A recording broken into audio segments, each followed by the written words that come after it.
And we are live. Welcome, folks, to the Survival Podcast 3233. This one will also be an episode of Bitcoin Breakout, episode 32.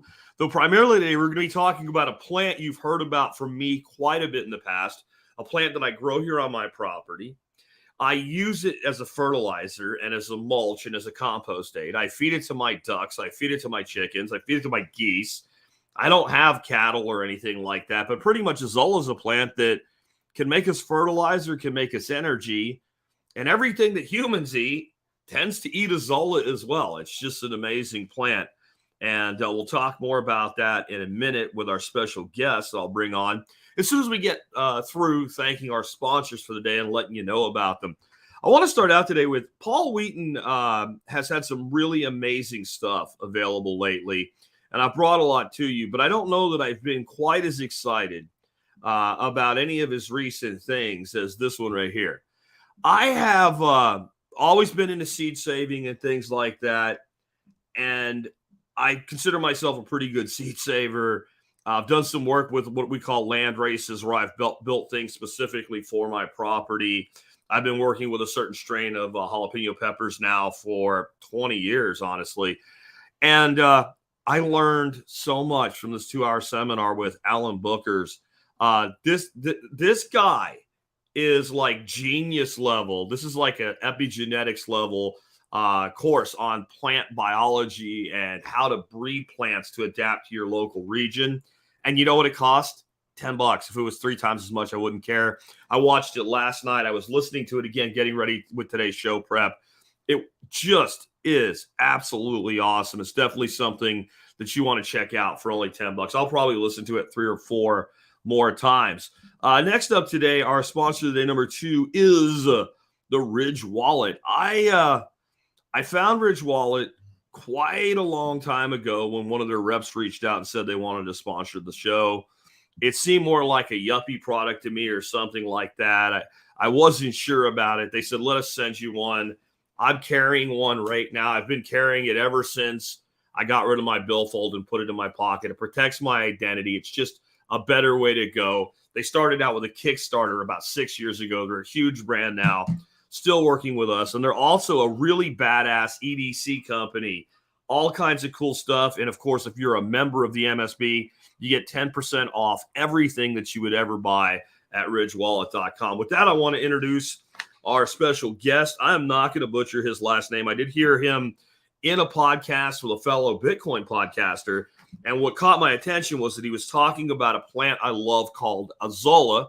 His first name is Moses. I can pronounce that correctly. I'm going to bring him on with us now, and he can tell us his first name himself. I'm sorry, his last name himself. And hey, Moses, how you doing? Oh, hey, how's it going? Yeah, it's Moses and Sahontatoken. So it's actually just a clan name from my tribe.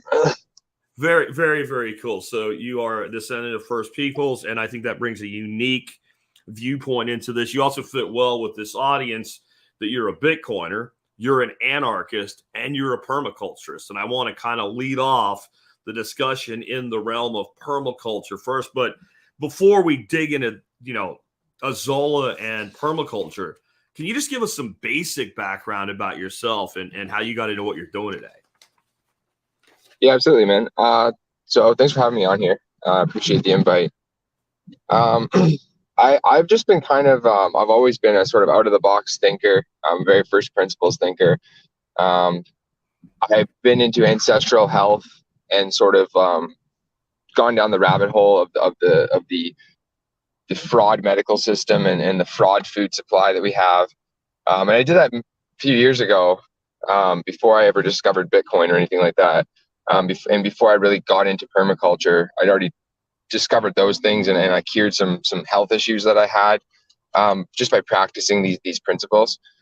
And kind of once you understand that the medical system is lying to you, this is pre-COVID, I learned this. You kind of go, oh shit, well, everything else is a lie too, downstream from that. And so for me, that was kind of my entry into the realizations of clown world. Being First Nations, having the perspective also, I've always kind of, had my doubts about colonization and sort of the state That's kind of how I became an anarchist, was from the indigenous perspective of colonialization. And I'm under the opinion that all people are indigenous. It's not a race thing. It's just that the natural state of humans is indigenous. And then we have this parasite, this organism called the state, that emerges, and it changes the natural state of human beings, which is consent, to now coercion, right? Like, it's being forced upon us. We have to comply and submit. And it always settles on violence, right? Of course. Mm-hmm. So that's kind of why I'm an anarchist. I believe that the natural state of humans is peace and consent, and that's been distorted out by the state, because, again, just looking into the history of tribal peoples, there's no ruler, there's no ruler inside of a tribe. There's rules, but there's no ruler. No person holds intrinsic authority. It's always respect. It's merit based. No position holds anything arbitrarily. And so without bureaucracy, without that legislative parasite, you don't see the same problems within a tribe that you do amongst the domesticated human. And I think that a lot of our problems as a society can be traced back to the disproportionate value placements that we have, right? Like, the value in society is completely distorted because it's issued, not discovered, from the top down. So, I mean, that's kind of my background. I'm a pleb. I have no credentials or anything like that. I'm a skeptic. I'm a clown world skeptic above all. You know, there's people that have been listening to the show for almost as long as it's been on, 14 and a half years now. And when you just gave that intro, they're like, oh, I see why Jack brought this guy on, because it's like listening to myself phrase what I say all the time a little bit differently. I agree with you that we're all indigenous, and I also use the term native. And I don't use that maybe in the way that people do politically. I use it in the way that I would describe a biological system, that if I catch a trout out of a stream and I decide to keep that trout and I fillet that trout, it has bright orange fillets and it's kind of a smaller fish than the state would stock or something like that. I'm like, that trout's native. It was born here. It was born in this ecosystem.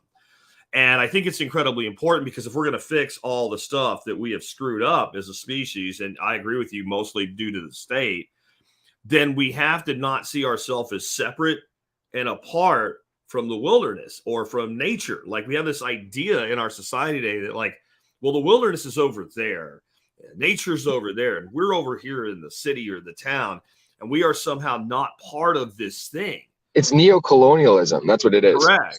Correct. I always say I'm as native as a deer. I'm as native as a snake. I'm as native as a rat. I'm as native as a fish. I'm as native as any other biological organism on this planet. The difference is we have, within our cognitive ability, the ability to think forward and see what we're doing for personal gain or to improve things or to damage things. And I think that comes with a responsibility to, like, stop thinking about what I can get this week, this month, this quarter, and start thinking about what the hell we're leaving behind for our great grandchildren. Yeah. It's like the history, like the legacy we're going to leave behind, right? And this is an indigenous principle, thinking in 7 generations. This is something that, you know, we used to do before colonialization. Like, everything that was discussed, everything that was done was under the understanding that, you know, every action we take has a consequence, not for us, but for our children's children's children. And we knew that intrinsically as a culture for forever. Now in today's world, it's trust the experts, right? It's delegate everything out. There's never any personal responsibility. It just, everything gets delegated out. And that's how you have massive corruption. Like, the corruption is enabled. It's kind of like incentivized. Everyone kind of knows, it doesn't matter what industry you're in, you intrinsically know there's deep corruption that sort of runs the show, and you better just keep your head down and not participate. And if you do participate, well, I guess it's because you want to climb the ladder, right? Even in the corporate world, it's corruption that incentivizes the hierarchy, so to speak, right? So it's all downstream from we're not in our biological environment. We're not in our native environment. Everything has been it's synthesized now. So because there's this biological imperative that's no longer being met, we see all this dysfunction everywhere in society on interpersonal levels, right? Like you see like the chronic abuse, like abuse amongst families, like domestic abuse, things like that. Chronic addiction is a big problem right now, in any community, anywhere, especially now with high level synthetic opiates and things like that. It's the real pandemic. But that that is all a symptom. It's not a cause. The cause is truly just our value placement is wrong, and we trust authority. We don't actually have any merit in our leaders. Our leaders are all scammers and fraudsters. Essentially, to become a good politician, you have to be a good scammer. I want to talk mostly today about Azolla and the projects that you're working on with it and what it can do for us. But this is also a Bitcoin breakout episode, and I want to talk about Bitcoin. But you just said something there that leads us into that perfectly. This is actually a shirt that I have in my swag shop that I have up on the screen. For those on the audio, it says "Bring Back Seventh Generational Thinking," and the B in "Bring Back" is the Bitcoin B. And that was something I came up with quite a while ago because I believe when we have hard money, we build long-term things. When I first discovered Bitcoin, I kind of thought about my time when I was in the corporate world, and I would handle sales up in New York City. I'd be walking around Manhattan. I would see these churches with these sculpted outsides, like literally in granite, like some guy sat on a scaffold and hand chiseled this ornate, gorgeous artwork on the outside of this church in the 1800s, and how we could never build anything like that in a fiat system. We can't make that investment that is designed to be there forever, right? To be there as long as possible. And so that was a big part of my Bitcoin truth, my Bitcoin realization, and going from not just being a Bitcoiner, but actually understanding the whole point of it. Where's kind of your viewpoint coming from with Bitcoin? Well, so I'm one of those people that interacted with Bitcoin really early on, like 2011. Actually, a roommate mining it on his laptop, and so back then coins didn't mean anything at all. They were completely obscure files, essentially, just .dat files. Didn't mean anything. And so I had opportunity to get in super early, to the point where I was holding hundreds of different coins at different points. And I never learned how to interact with them, how to use them, what they even meant, what they were, what their potential was. All of that I left off the table. And I kind of lost track of Bitcoin and what was going on. I obviously didn't keep any of those coins. So I was kind of one of those people that had the opportunity really early on, and then I dismissed it because it didn't mean anything to me then. And then it wasn't until 2018 that, during the bull market, when everyone started talking about Bitcoin, that I kind of was like, oh, hey, wait a second, Bitcoin. I remember those. Wait, they're worth $20,000 now? And then I was bitter. I was just instantly bitter, and I was bitter for probably until 2020. I was actually sort of somebody who was like, good, I hope Bitcoin fails. Like, I think that's a scam, and it fell through. That was actually my original perspective on Bitcoin. It's pretty interesting. And I think the people make a cross, whether it's a story like yours where they kind of missed an opportunity, they got angry, or they got in and they started to realize like huge returns, but then went through a bear market. But at some point, there's a shift between number go up and freedom go up. And I think that's when people really kind of go all in. And I don't mean just from a standpoint of like put all your money in. I mean from a standpoint of truly deciding I'm going to understand the game theory. I'm going to understand things like the Cantillon effect. I'm going to understand all of these things. And I'm going to realize that even though I thought I understood Bitcoin, I don't.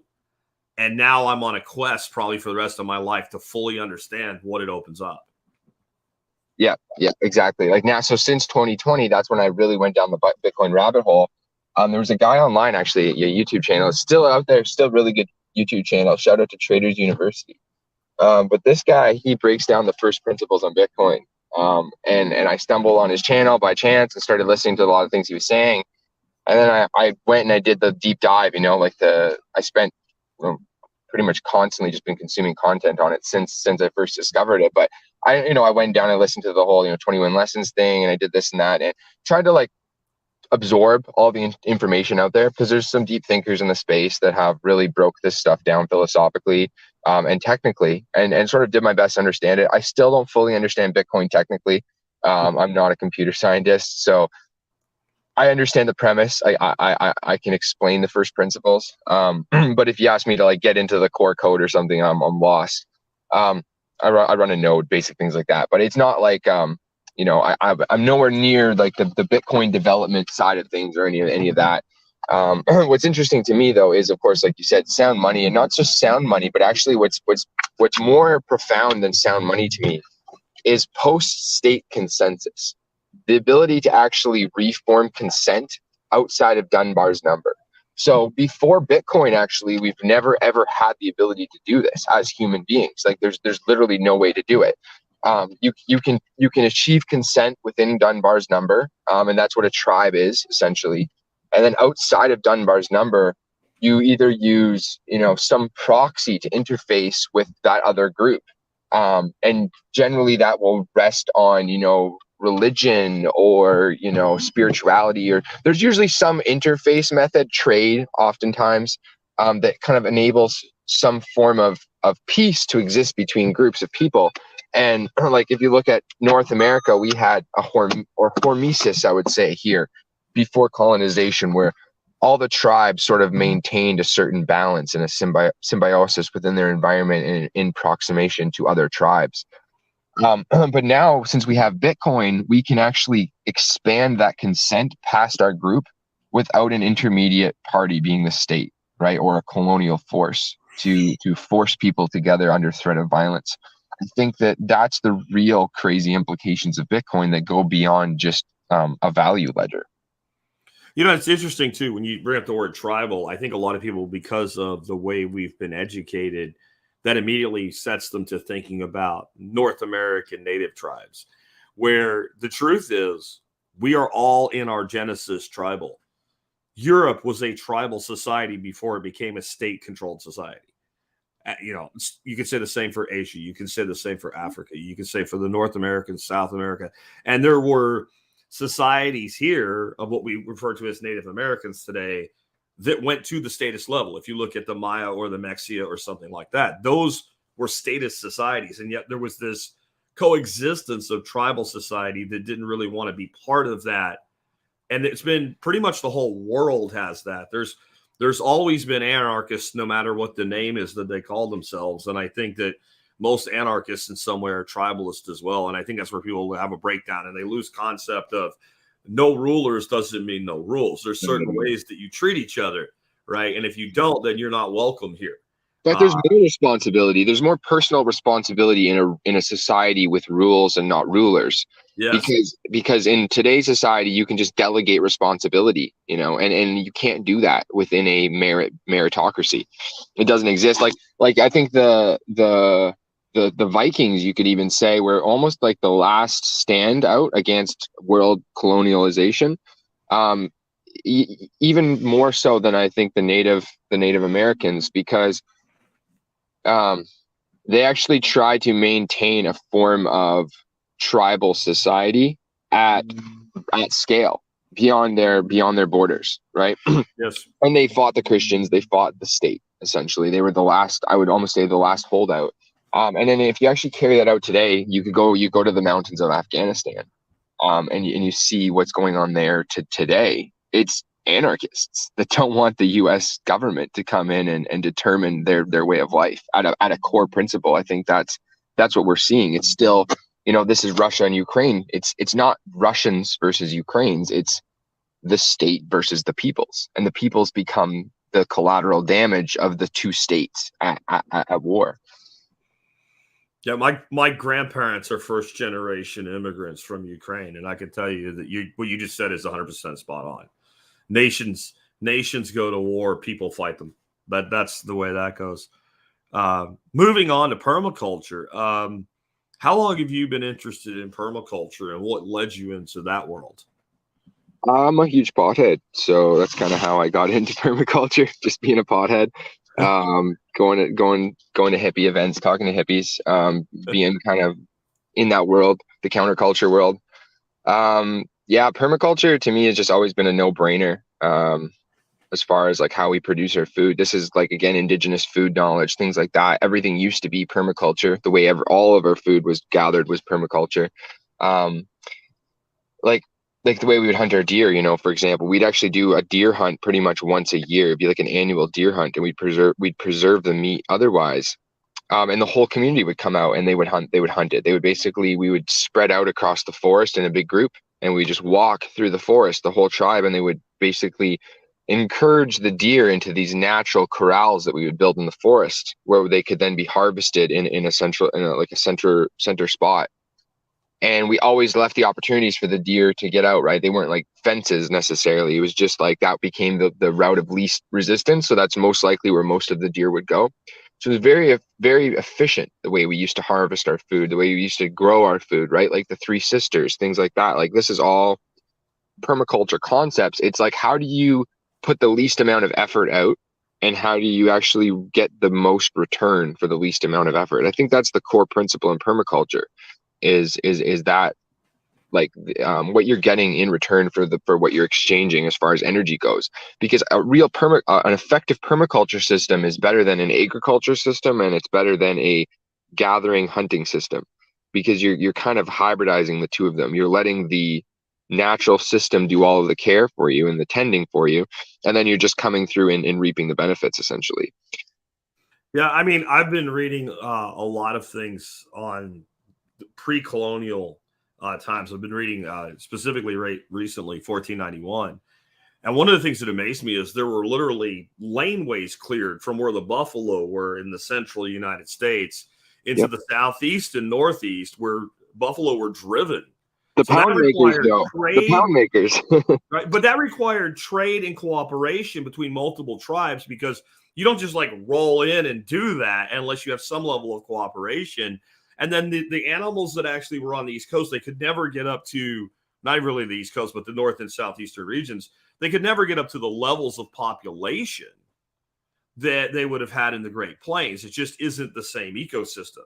So they were harvested, in moderate numbers so that they could be maintained prior to them being wiped out. Yeah, the wood buffalo are actually a different subspecies entirely, because of their difference in area and in region. But it's funny you bring up the buffalo pounds out west. That's actually the avatar I've adopted online. Chief Pound Maker. He's a Cree chief. He actually fought the Canadian government and to maintain and continue the rights to have buffalo pounds. And to be able to have our traditional harvesting rights, because don't forget that the reason why there's no buffalo on the plains is because the governments decided that it was more beneficial to starve the natives out than it was to have that natural resource. Absolutely. And that's that we could go all kinds of crazy stuff, like refuting overkill hypothesis and whatnot. But I want to keep moving on the subject that we planned, because I mean, we're just in sync here on this. Want a little bit though on ancestral health, because I know that came up a lot in the interview that I listened to that you were on, where I found you.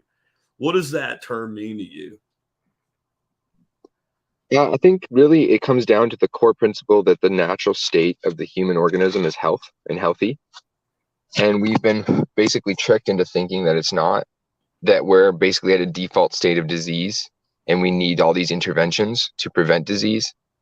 And it's actually the opposite way. I think where our natural state is whole, and we have these interventions that come and disrupt our natural biological imperatives.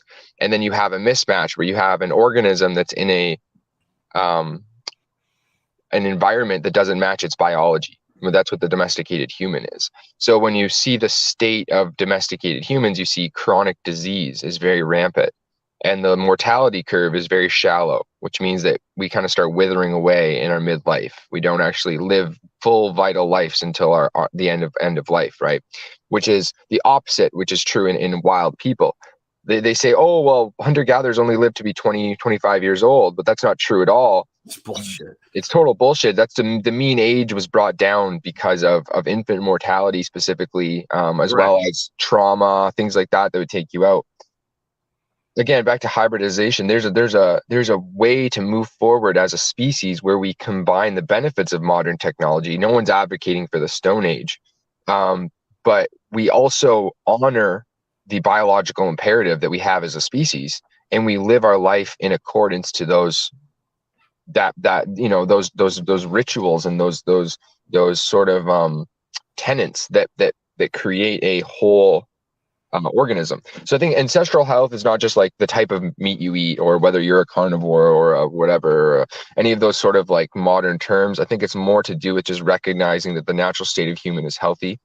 And if the only thing we can do, and again, about getting the most reward back for the least amount of effort, hunter-gatherers spend most of their day kicking it. They don't work very hard at all. And that's because they understand how to basically get the most out of their environment for the least amount of effort. The same goes with the human health, like going and killing yourself in the gym and doing all these things, to me, has diminishing returns. If you look at athletes, for example, athletes tend to burn out quickly, things like that, because I don't think that that's necessarily peak human performance. Even warriors of old, they're only going to fight war once a year. They're not necessarily out there killing themselves every single day. They may train for war, but they're not going to, put their body under that stress every single day. So I actually don't even really work out. I just spend a lot of time out walking barefoot in nature. I'll carry heavy things, or I'll do this, or I'll do that. And I've actually realized that my body responds way better to just mimicking ancestral patterns than it does to going in the gym and grinding out a specific routine. If you look at any animal other than human beings, no animal engages in repetitive motion, right? Like on an ongoing, consistent, scheduled basis. Like and never isometric. 10 bench presses, 10 inclines, 10 declines, 20 hammer curls. Like no animal does this except us. And yet they're all perfectly healthy and strong. I don't think any of us would want to, challenge it. If a deer could mentally understand what it was supposed to do, just a young doe to a wrestling match, it would kick our ass. Right? Gorillas sit on their ass all day and eat vegetables, and they're jacked. So it's yeah. And I don't want to put down weightlifting or whatever, because I've seen it do amazing things for some people, but sure. I'm not that dude either. I've got, from living a pretty rough life with kind of an adventurer type attitude and being in the military in the past, some damaged joints and things like that. And some strength training is helpful, but also can be detrimental if done to excess. So yeah, I'm pretty big on that with you. Let's talk about the main subject today, Azolla. We kind of talked about your background, and now somewhere along the way, you had to discover this plant that I've been talking to this audience about on and off for about 7 years now. I think it's an amazing plant. How did you discover it? What was it about it that made you say, hey, there's something more to this than just a plant that floats on water? So I actually approached this from a first principles perspective. I discovered Azolla because of what it could do, not the other way around. I didn't know about Azolla and then discover what it could do. Gotcha. So I've had this idea for a while about energy. And I just kind of like stoner conversations with a couple friends. I have a friend who's an electrical engineer. And we used to sit there and think about how you can create energy at the lowest cost, using the most primitive technology. So obviously there's nuclear and there's these other solutions, 0 point energy, and like these things that they're working on, fusion. There's these far out sort of gate kept solutions, but there isn't a widely available solution that kind of is low tech and very apparent. So I used to sit there and I used to think about it. We used to talk about it, and we used to really think that this was hemp for a long time. We used to think that, okay, there's a way to produce hemp within a biosphere that is going to exceed the cost of input from an energetic perspective, and you're going to get excess energy out of the process. Because if you bring up bioenergy with most people, they'll have a knee-jerk reaction and they'll say, "Oh, that's a deficit.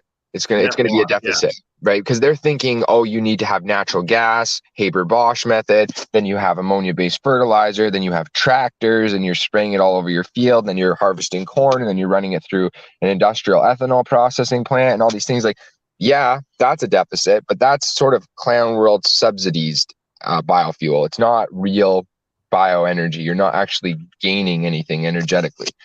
And so for a long time, I thought that this was potentially hemp. And then I never really did anything with that. Just thought about it and had those long conversations. But that's what laid the prerequisite for me in my mind. And then since discovering Bitcoin and learning about Bitcoin, I started to really be intrigued by the energy consumption process of Bitcoin mining, and thinking that, oh, hey, there's a lot of energy in food waste. And food waste has BTUs with it, associated with it, and it's actually widely discarded. Everyone just throws food waste out. And even if you have a municipal collection program, it's also a deficit, and it's also kind of gimmicky, right? People don't necessarily engage with it. They're not incentivized to engage with it. They throw garbage in it, or they just throw the food in the garbage. So I thought, well, this would be amazing if you could actually capture all this food waste and mine Bitcoin off of it. You would have an incentive margin to be able to actually incentivize the collection of clean food waste, because you could just pay people a small amount of Bitcoin for it, because it would be worth that. And then I started looking more into it, and I realized that's actually not possible because the deficit required to collect the food waste, right? Because food waste weighs a lot. So the process of going around and collecting all the food waste, bringing it to a location, converting it into electricity, mining Bitcoin, you're already at a deficit because of the collection process. So I said, damn, there's got to be something you can feed this shit to that would exponentially increase its potential, the potential of the plant. And so I just Googled. I literally opened up Google and I typed in fastest growing biomass. That's what I looked up. And lo and behold, the answer was, as you know, Azolla. Azolla is the world's fastest growing biomass. So that kind of fact alone, that it's the fastest growing biomass, led me down the route of what is this plant? What does it do? How does it grow? What is the life cycle? And then once I saw that it did all these things, I remember sitting there reading about it, kind of like jumping up from my chair and like having like a manic moment. Like, this is incredible. How do we not use this everywhere already? This plant is actual magic. You can essentially give it sewage and it's going to grow. Like it's wild, this plant, and the possibilities and the capabilities and everything like that. And then I started looking at all the research behind Azolla, and lo and behold, all the research drops off a cliff in the 80s. Like there's so much potential in this plant. We're looking into this plant. We love this plant, this and that. Universities funding the research, this and that. And then all of a sudden, in the 80s, no one even knows anything about it anymore. No one hears about it anymore. And what happened during that decade in the research world, specifically like plant research, is genetically modified organisms became the new push, the monetary push. So all of the research shifted over to GMOs and like in the industrial agro complex, and how they made those companies more money. So those companies didn't look at Azolla and see any profit margins or any profit potential in the plant or in the intellectual information around genetically modifying the plant. They didn't see their potentials that they saw in corn or they saw in these other plants. So there's just no funding for it. The research money dries right up, and Azolla sits on a shelf. Filipino farmers use it for 3 decades. And now if you see, there's renewed research into it. But again, it goes back to these highly technological gate-kept solutions behind renewable energy, et cetera, et cetera, et cetera. They do recognize it as, oh, this plant's probably the universal feedstock for biofuel. There's this, there's that, and the other thing. But there's no real push for the use of it, because they haven't figured out how we're going to gatekeep this plant yet, how we're going to put this plant inside of our ESG narrative, and we're going to have our compliance certificates and this, that, and the other thing. They haven't figured out how they're going to do all that yet. So they haven't pushed Azolla yet. But if you are fixated on carbon emissions and you want to remove carbon from the atmosphere, Azolla is the #1 way to do it, because it quite literally pushed the world into an ice age 1 million years ago by doing that exact same thing. One of the things that's really amazing about this plant, and for those that are in the video, I've got a screen up right now, is where it is already. So somebody was asking before you even came into the room, dude, like, I live up in, I remember it was Michigan, Wisconsin, or whatever, how can I grow it? Do I have to bring it inside? Well, maybe. I grow it here in Texas. We do get, believe it or not, really cold weather here. A couple of years ago, we had 5-inch thick ice on my tanks that I grow Azolla in, and some of them are only 11 inches deep. And how it survives under the ice, I don't know. And how long it can do that, I don't know. But the ice melted. There was a little bit of green flecks here and there. When spring came, it came back all by itself. I always bring some into my indoor tanks and all as a safeguard. But if anybody can see the screen right now, we're talking well down south into South America to where we're into equivalent climates to like Zone 5, Zone 6 USDA. All the way up the coast of British Columbia into the northeastern United States, all through Europe, all through Asia, the southern half of Africa, Australia. Like, there's plants everywhere. And for one reason or another, the powers that be, the state, have not declared this thing anywhere I know of in America anyway as an invasive species. Yeah, right? actually, Florida, it's illegal to grow in Florida. Well, good luck with that, because the Florida climate, it's going to do it. That's where I was going to go. So I get another plant that I work with. It's illegal, and it's called water hyacinth, and it's an amazing plant as well. And if I ever lose mine, I always get it from a guy in Florida where it's also illegal to grow. He just runs down the canal, pulls it out, throws it in the mail, and sends it to me. Right? Yeah, that's why it's illegal. It's because it's quote unquote invasive, right? So they don't want it to plug up waterways. So you're not allowed to grow it. Like, you're not allowed to cultivate it.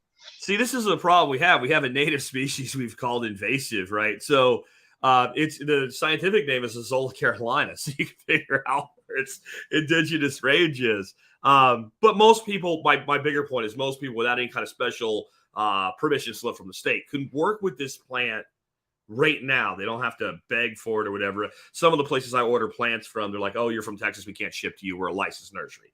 I've never had that problem with Azolla. And the other thing about it is, it actually seems to me to be way more. Some people say duckweed is the fastest reproducing plant, but I grow both of them. I love both of them. Duckweed can't keep up with the reproduction rates of Azolla at the right times of year where the temperature is kind of in its sweet spot. And it's a much larger plant, and it fixes nitrogen. So we can kind of, like, let's pick this thing apart and start out with the different uses for it. Like you mentioned, in the Philippines, it's still a very big part of their agriculture. And it's a plant that is basically a nitrogen fixing fern. So it can pull like most plants can't get nitrogen out of the atmosphere. It's their primary nutrient they grow on. And this is kind of frustrating when you think about it, because it's something we put so much effort into providing to plants, and it's the most abundant thing in our atmosphere. But Azolla can fix that nitrogen, and it can use other biomass as its other nutrient, and it can produce as much nitrogen as you could want. And I literally just take handfuls of it, put it on my plants for fertilizer. And what I've noticed, and I think this is the really exciting part, the more you harvest it, the more you get. Like, it actually does slow down if you let it completely fill up whatever you're cultivating it in. But if you take no more than about 60% a shot, it reproduces itself very rapidly, and you can get more for whatever use you want. It's magical. It's actual magic. It's wild, because what I say it is, it's a BTU multiplier. So if you have animal manure has a certain amount of BTUs. If you have food waste, it has a certain amount of BTUs. Now you take that and you add it to an aerated water system, and you grow Azolla on that water system. And if you can, like you said, harvest it at the right frequency to keep the growth rate growing, you can then take that original amount of BTUs and then over an amount of time, potentially 20 times it. Because Azolla will grow in sterile water, right? But it won't grow very well. But if you add it to nutrient water, where it's going to take some of its biomass from the water itself, the nutrients in the water, Azolla, they've done the numbers on this. It's growing 95% of its biomass from fixated nitrogen, which means that that's 20 times multiplier. It's only taking 5% of its biomass from the available nutrients in that whatever you gave it originally. So I think it's gonna the potential for energy and animal feed and just having it as a core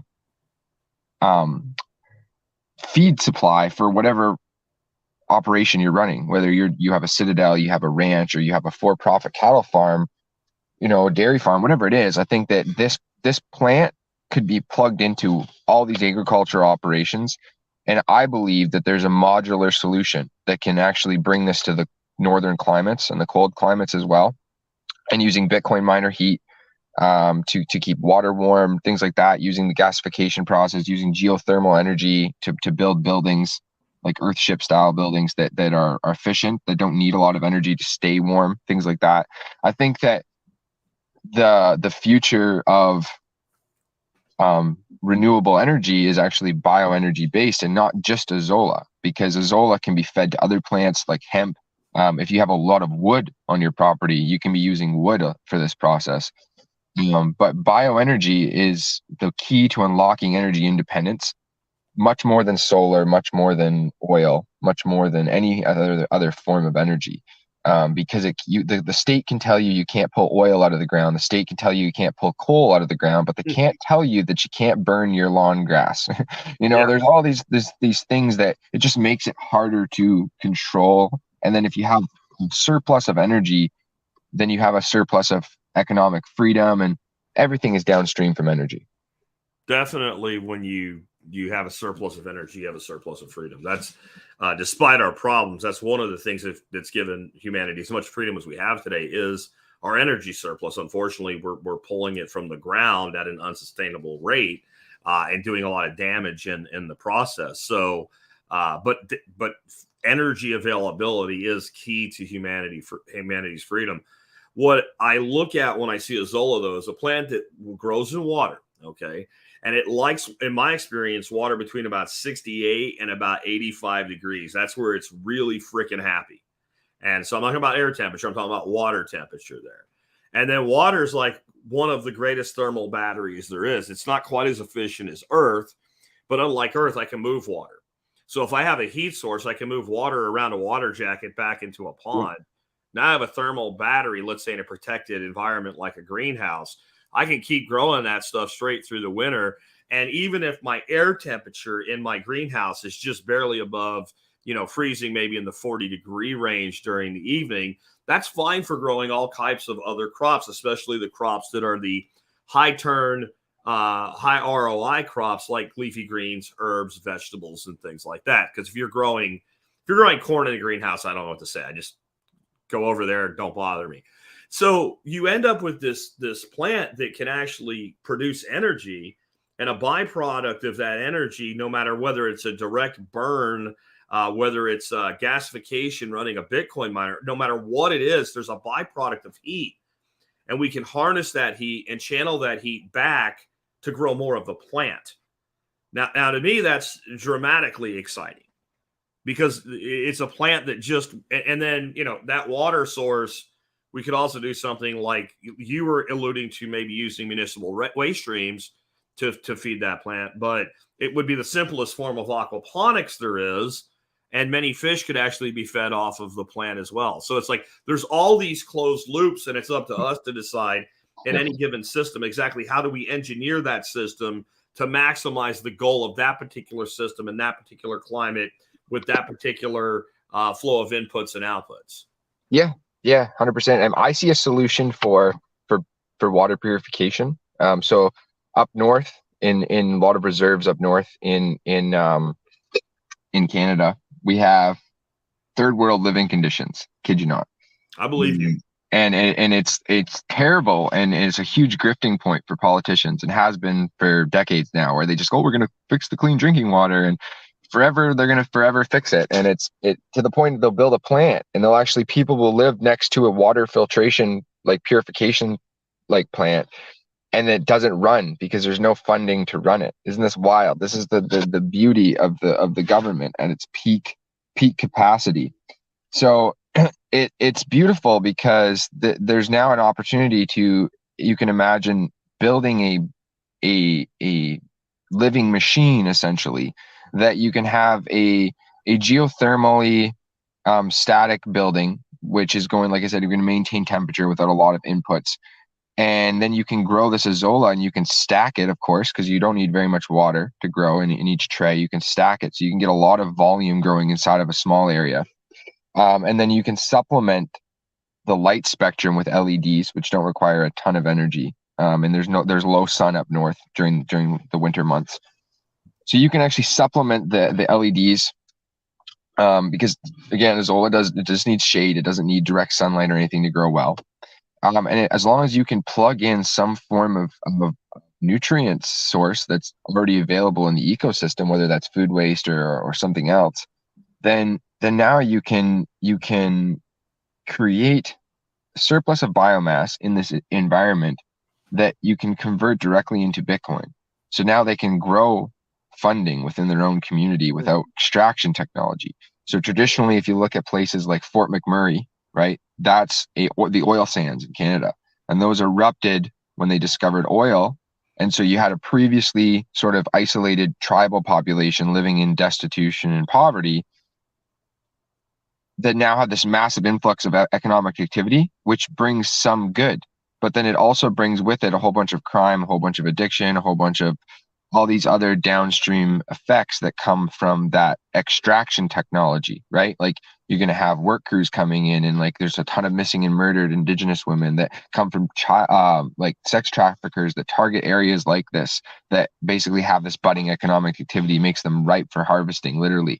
Like there's a lot of like fucked up shit that happens, and it happens sort of because you have a vulnerable population without their own native economic activity. So now you're able to bring in a native economic activity to an area that the biggest sort of economic activity is the black market alcohol. That's pretty much the biggest economic activity otherwise. So you can over basically create a new incentive structure. So people go, oh, actually, I want to participate in this new model. And then becoming a part of those circular systems that you're talking about. Now you can do something like you can have a tribe in the tundra with previously no economic activity or real exportable resources. And now you can have native Bitcoin mining. You can also have native fertilizer production, native animal feed production, right? Because it costs so much to, like, if you want to raise ducks or rabbits or something up there, it costs so much to import things like food, right? So now you're able to produce all of those things on site. And now you can do something like indigenous. We can grow hemp without regulation, right? So what that leads to, the way that's capitalized on, is basically gray market cannabis. So you have, a ton of dispensaries on every reserve, and they can grow weed however really they want, and they can sort of distribute it however they want. It's sort of totally open range. So that has a cap, right? The market is only so big. So then that doesn't really bring economic prosperity to the place, because if everyone's just buying and growing and selling each other weed, it's a capped market. It's only going to go so big. So that's why the government doesn't care. They're like, well, do whatever you want with your weed. It's no threat to us. But the real economic activity and opportunity here is in industrial hemp, because industrial hemp is highly regulated, and that's why the cost to produce is very, very high right now. But there's a large demand now for hemp products, and hemp products aren't regulated. So if now you can produce fertilizer on site, you can then bring those sort of greenhouse structures and you can grow them larger and larger. You can start to grow hemp, then you can start to process hemp, and you can start to export hemp products. And this is now becomes a large driver for the economic activity of previously disenfranchised communities. It doesn't have to just be First Nations communities, but I think that like citadels and ranches and things like that, I see a huge opportunity for Azolla and Bitcoin mining to come into ranches. If you look at the way to grow a market inside of, say you're growing grass-fed bison, for example, you want to bring that grass-fed bison, you want to sell it to directly to consumers, because the cost of going through butchers and all these third parties, it doesn't add up on the margins. So you really want a direct to consumer model. That's a low time preference model. It takes a long time to build. You have ongoing costs in between. So what happens is a lot of farmers are stuck going, okay, well, shit, I have to actually rent all this land out to soybean farmers.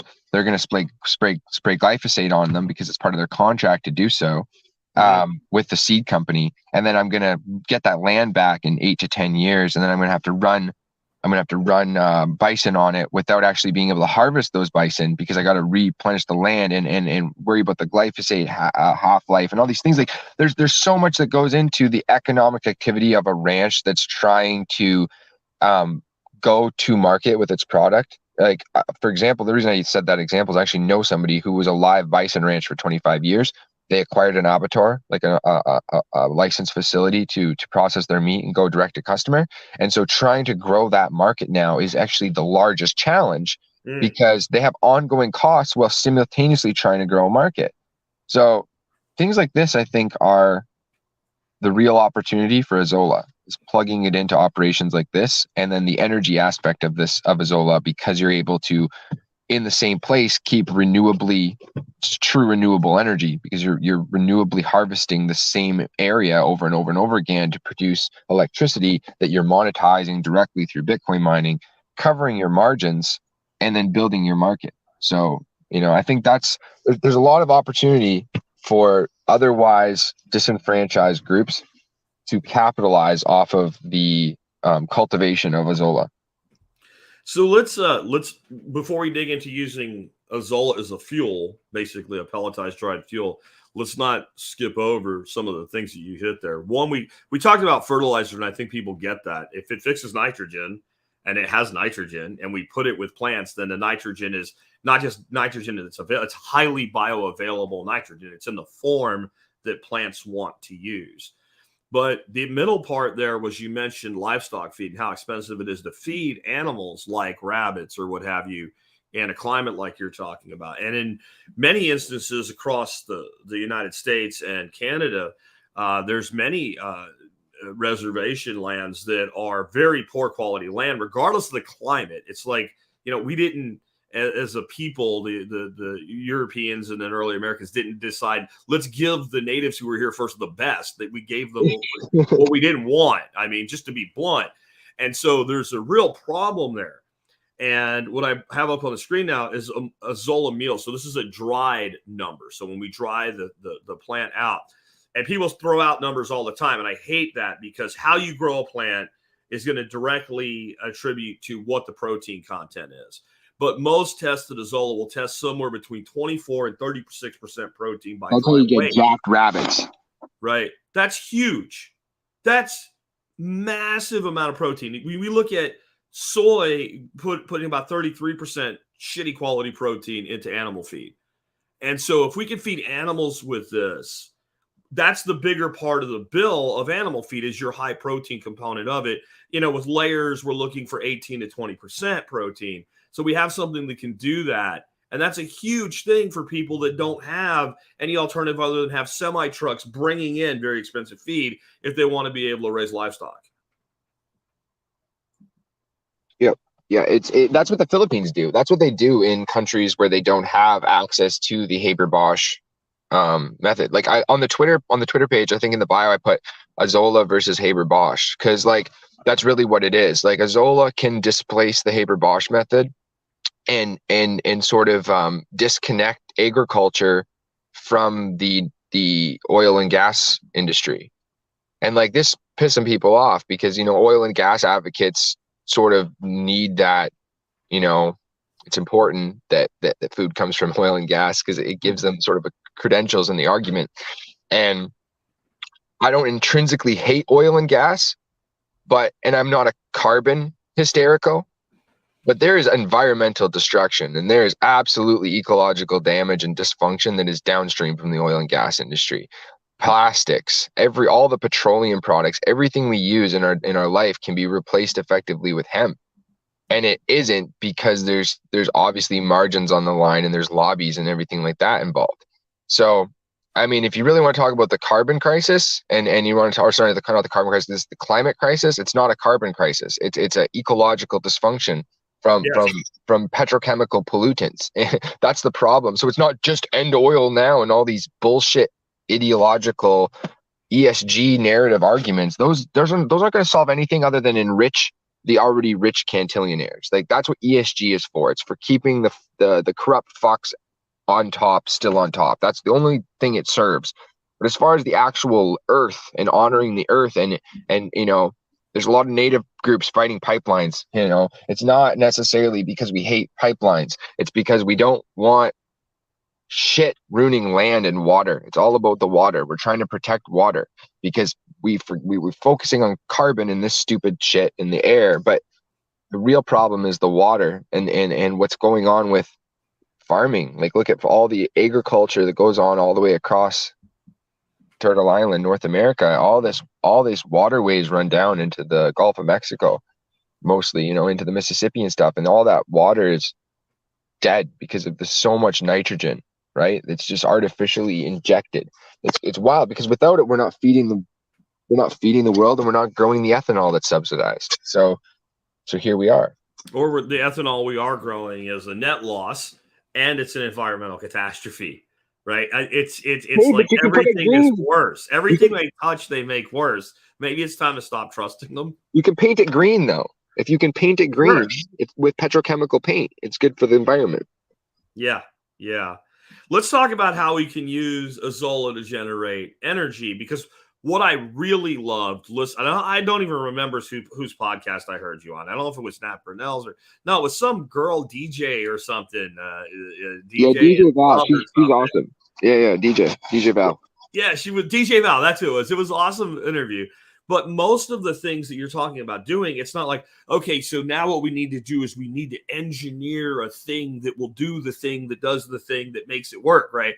It's like all the stuff that you need to do this. Maybe it's not doing this thing, but in pieces, parts, it's already on the shelf. Like a hammer mill and pelletizer already exists to make either feed pellets or compressed wood chips that people burn in a Traeger smoker. And a gasifier that turns those into wood gas exists, and a generator that you plug into that exists.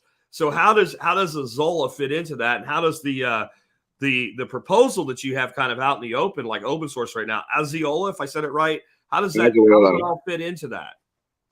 So yeah, Azolla, it's just a word I made up. I sort of combined the Greek word for life and Azolla into one word.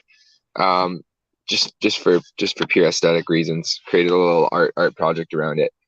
And so living power generation technology, which is what I sort of keyed, like I coined the term or whatever. I think that like there's a lot of bright people out there, and there's a lot of people with resources out there that could make this happen. And so, like you said, it's all existing tech. It's things that already exist, and they're accessible technology, which is important. It's not like fusion tech or something where it's like totally gate kept. And then we can sort of just like what Azolla is just a call to action more than anything else.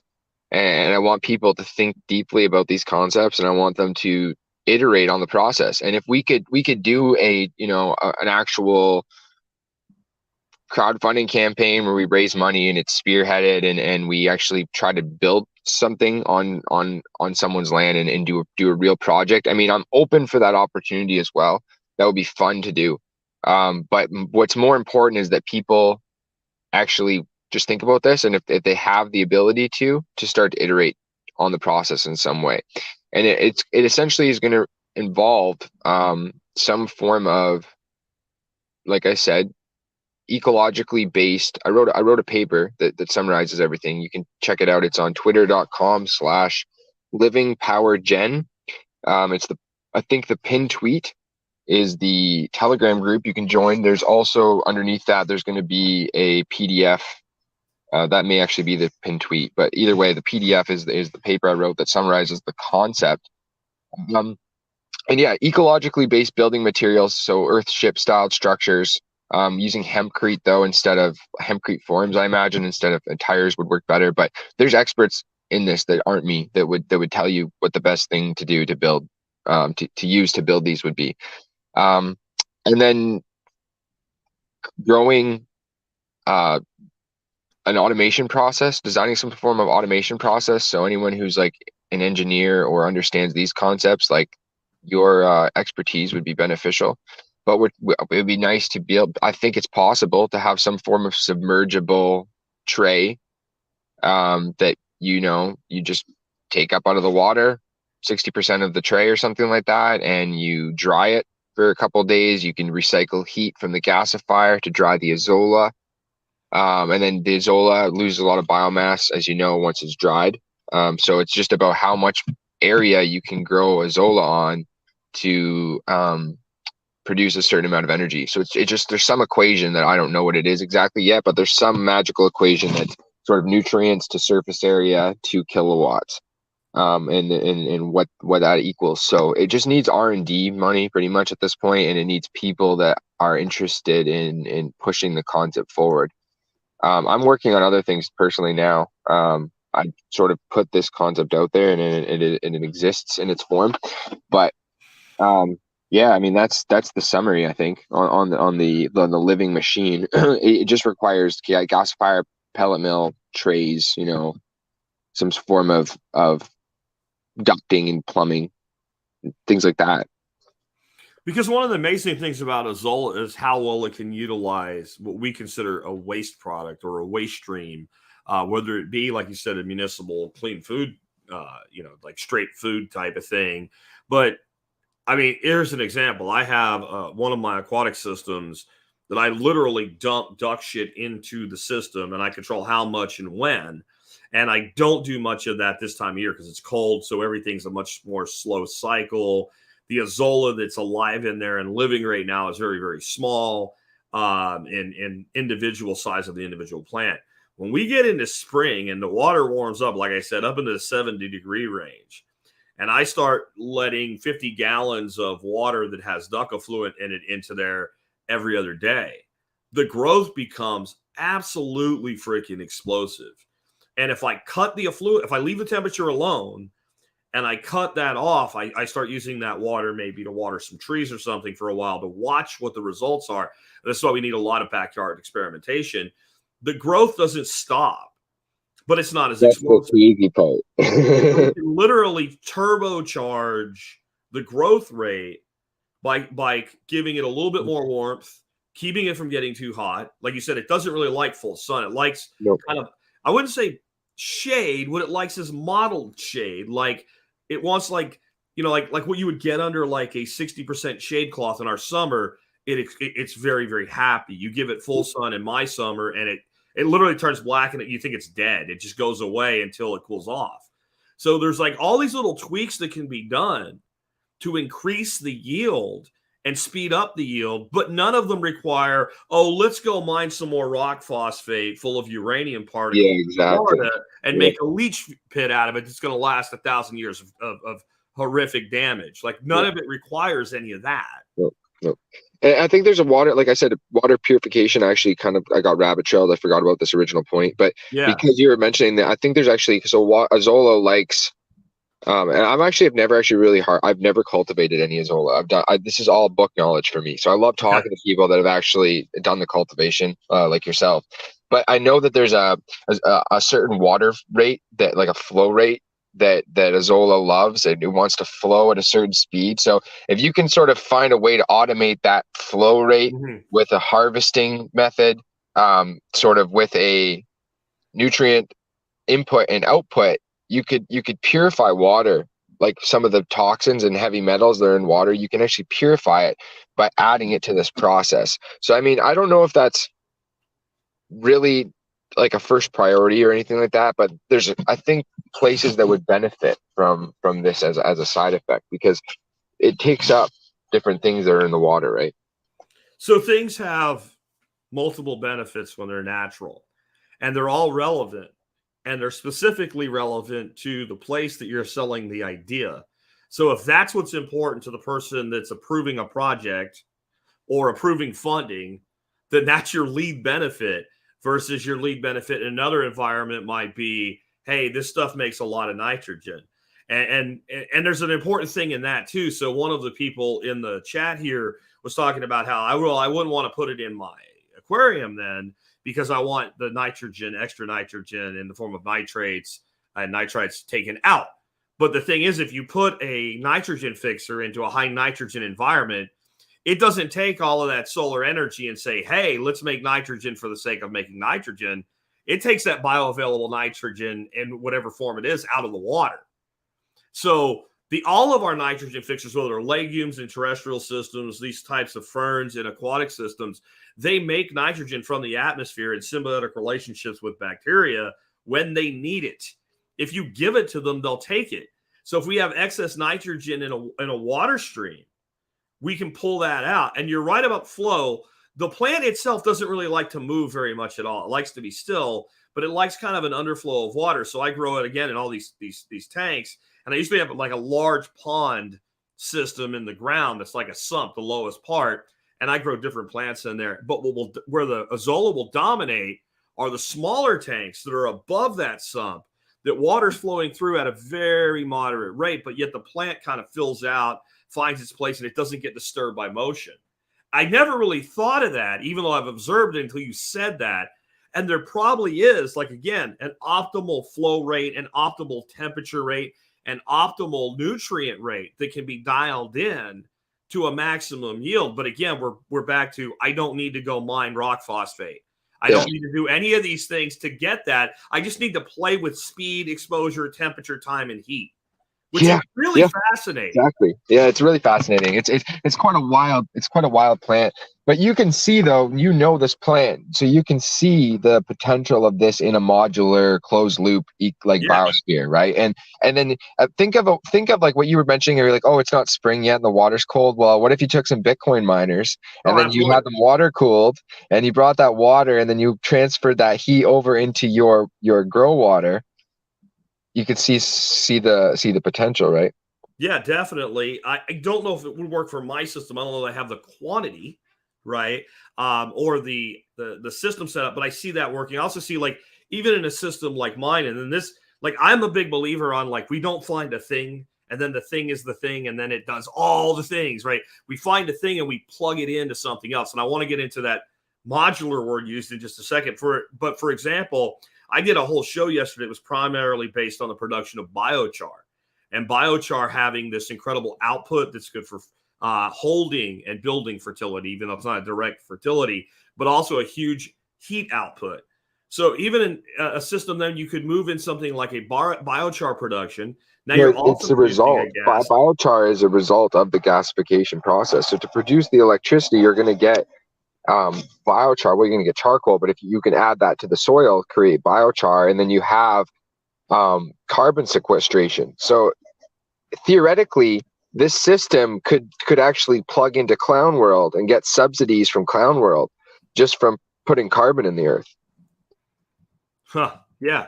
Well, that's the other thing, right? So now you start to realize, like what I was talking about yesterday, is some of these big tech companies, they did all this crap with ESG and carbon offsets and carbon marketplaces, and they thought it was all what they wanted. And now they're like, well, wait a minute, we actually use a lot of energy. So there's not enough carbon offset out there for them. But the biochar is the best carbon negative offset that exists. So now you have They'll pay you to put it in the ground, right? They'll literally just pay you to put it in the ground. It's pretty wild, actually. I've been looking into it. And I'm actually seeing that there's actually a large amount of money to be made just by burning, basically gasification and putting charcoal in the ground. There's money to be made. They're putting it in road bases because they literally don't care where it goes. They just know that it locks up the carbon for millennia. So if we don't have a place to put it in the ag, we'll put it into the wall of a building. We'll put it into a road base. And I think Microsoft right now has like bids out for more biochar and of the particular grade that they want. It doesn't exist. So there's like an unlimited market for biochar. And you're right. Like if you do the pelletization, when you're done with the gasification, what you're left with is a biochar, and a very fine biochar, which means it doesn't have to be ground. But if you open up to the idea of bringing in cooperative systems, and a modular program like you're discussing works great for that, then you open up the ability to use other feedstocks, because when it comes to biochar, we have no limitation on feedstock. Corn cobs make feedstock. Waste parts of hemp product can be feedstock. Like, that starts to, like, the way these things then start working together. And I mentioned another plant called water hyacinth, also a very good livestock feed, and even better for purifying water. So that's the thing about permaculture. You start to see this interconnected web, and then you realize each of these are like these keystone components of these life webs. And the more we do to bring diversity or adaptability, certain plants maybe will do really well for us in the cool period and others in the warm period, for instance. And bro, you know what? This is the base. So if we want to have any form of circular economy and any form of free parallel economic activity, we need to have circular ecology that underlies and basically is the structure that everything's built on, right? Circular ecology is the prerequisite for circular economy. And you mentioned webs, supply webs, and the future is shorter supply webs displacing longer supply chains. And this is actually how we outcompete the cantillionaires, because at the end of the day, it really all boils down to market access and market share. So it doesn't actually really matter if you can print money or not if you don't have market share. So the real economic sort of Trojan horse here is decentralized revolution through the dissemination of local goods and services, we can actually displace long supply chains into short supply webs that have a permacultural base. Because again, without native without basically a native source of nitrogen, you have to import something, and you're not a permaculture based supply web. So if we can fix that problem, then we can actually gain massive market share for quote unquote artisan producers, right? And that's because there's actually a huge market share to be had. Go outside of a grocery store with a counter and count how many people go in 12 hours outside of a grocery store. It's in the thousands and thousands and thousands of fucking people. Why is this happening? And no one goes to the strawberry stand, like, right? 30,000 people drive by and one person stops, because there's a disproportionate connect between the economic activity in an area and the actual dissemination of the goods and services.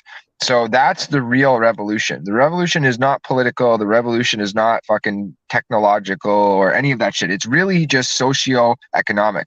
It's like socioeconomics. If we can solve the like you said, the permaculture short supply webs to displace market access to plebs, then we'll have freedom and we'll have peace, anarchy, world peace, all that stuff. Because what'll happen is the state will just melt away because they'll lose the ability to purchase violence.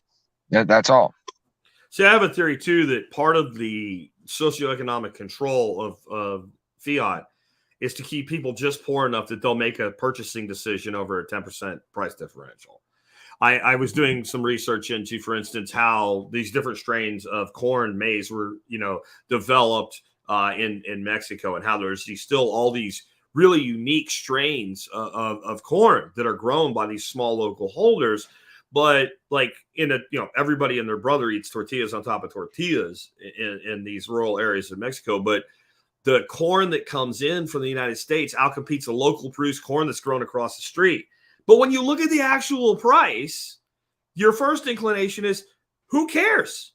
It's so small. But that's because you're sitting in a position where you're not making a purchasing decision the way that individual is. You're not deciding whether or not you're going to be able to feed your family for the whole month.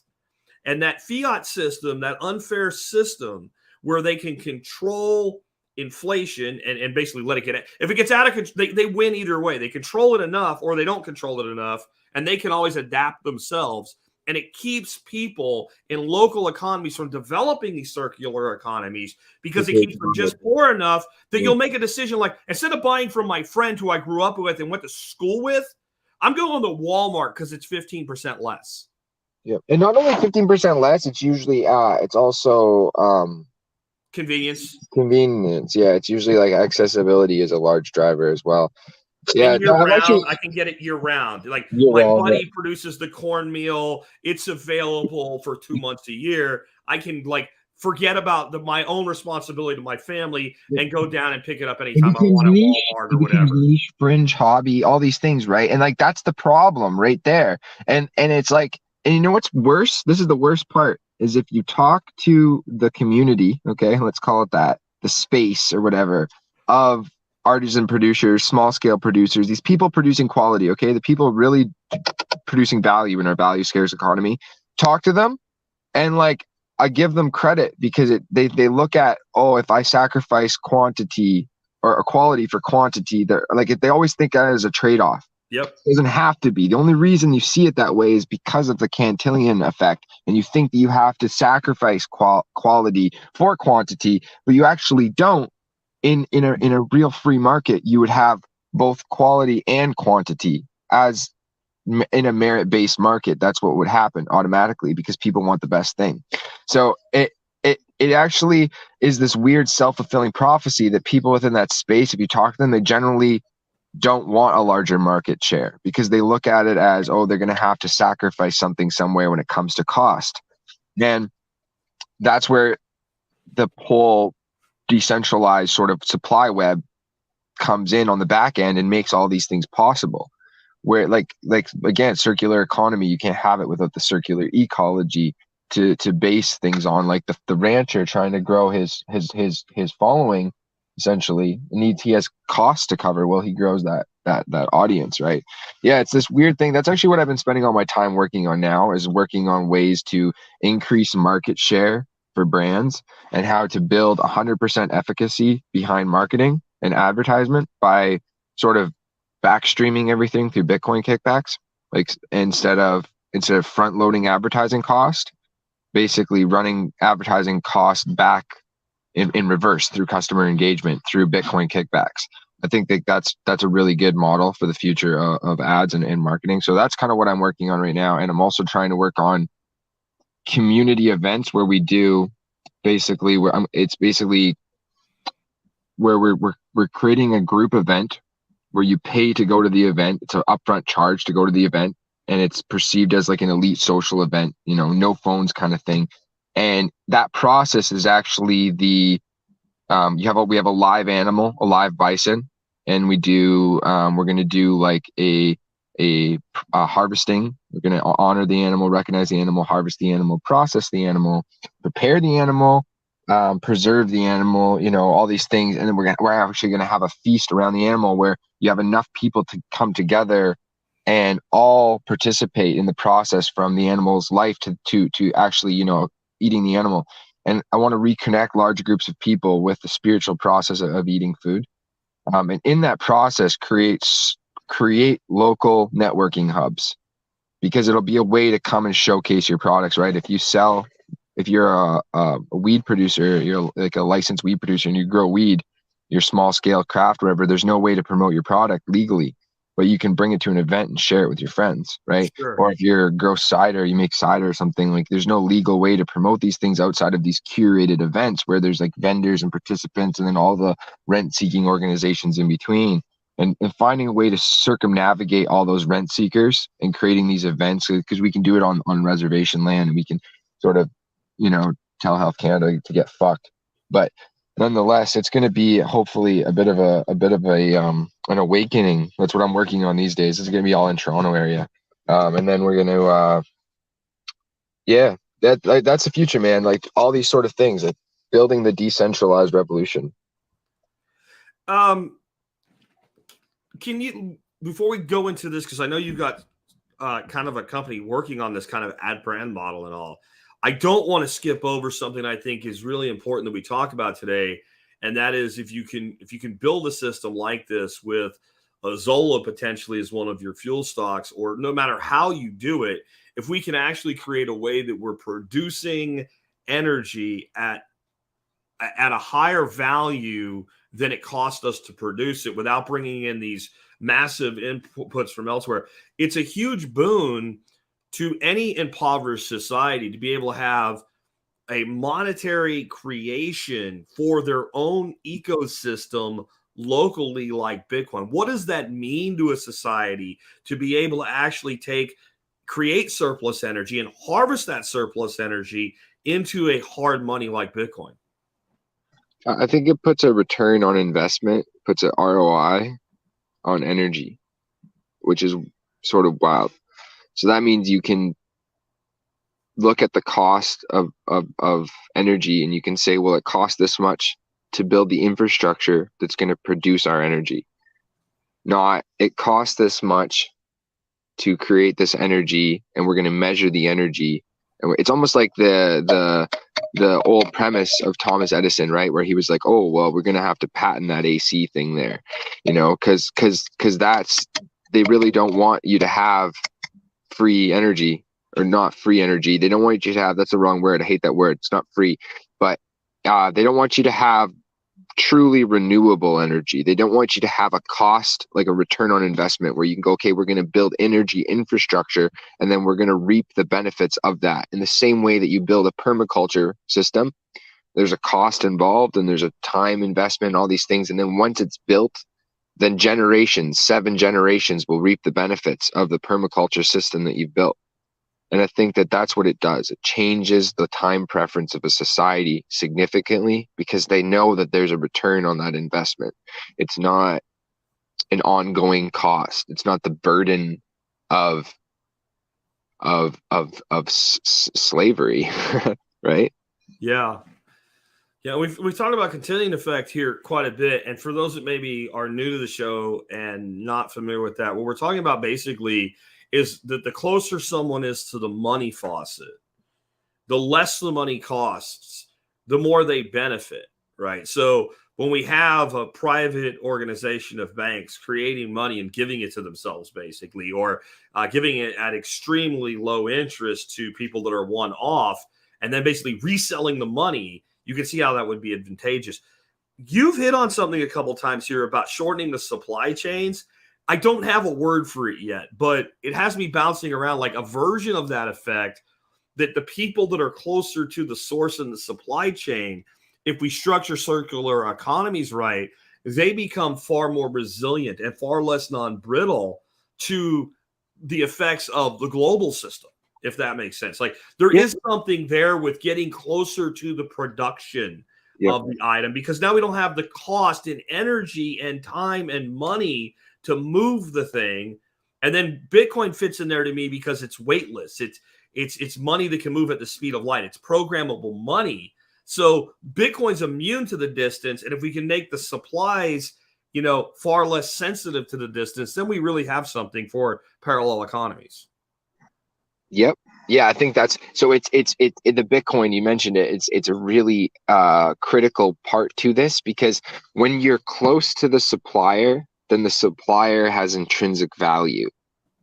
And when the supplier has intrinsic value, the supplier can say, actually, don't actually pay me with your credit card. I don't want to actually pay 5% processing and this and this and that and blah, blah, blah, blah, and lose chronic money to this and that. I actually want you to pay me over Lightning. Okay. So I want you to go to, this website. I want you to download this wallet.